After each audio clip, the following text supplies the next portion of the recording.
Hi everybody, week 6 and book 6 of our summer series. This week's book is called Holy Envy by Barbara Brown Taylor, Finding God in the Faith of Others. It's a wonderful book, a reflection on her teaching Introduction to Religion at Piedmont College and the ways in which she has found other faiths inspiring and joyful. It's a really important book in many different ways as we try to live our own faith authentically in a diverse world. There's many different ways of thinking about other faiths. One of them is inspired by stained glass windows like these, where we see the divine light through our own particular filter or lens, and while we don't capture the whole of it, we are all seeing the same source.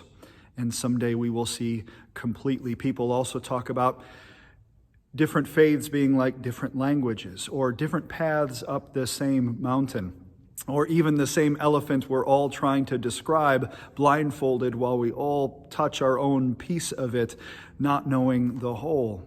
I want to tell you a quick story. There was a professor of mine in divinity school who was involved in interfaith dialogue. He was born and raised Muslim, converted to Christianity, and was involved in this interfaith dialogue at a relatively young age. And at one of his first times trying to create a document, a statement of agreement with a group of Muslim clerics, he said that he was trying to approach this as a negotiation.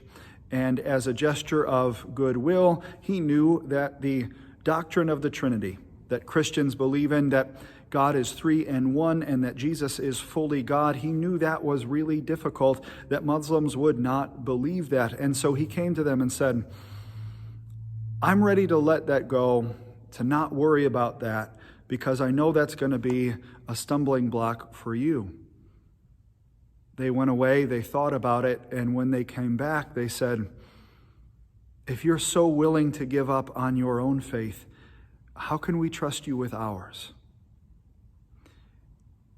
I remember that. He remembered that for some time, and that shaped the way that he would have conversations with people of other faiths. He found that instead, when he lived passionately, authentically, and deeply into his own faith, when he found what was most personal and an experience of God for him, he actually touched what was universal, and that's what he had in common.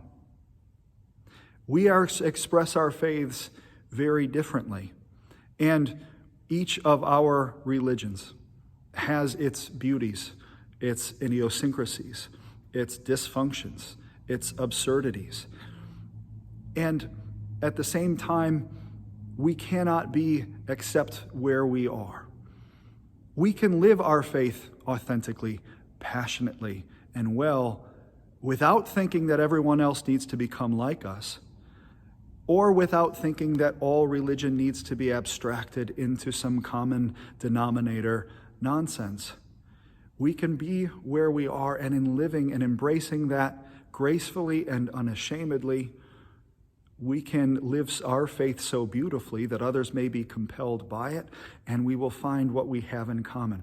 It's not uncommon for us to find beauty in the faiths of others, or in other languages, in other cultures, in other music, things that are unfamiliar to us. But perhaps like travel or other encounters of the other, it can both inspire us, inspire in us some holy envy, but maybe it also inspires in us a newfound appreciation for home, for who we are. These other places, these other people, these other faiths are special, and so are we.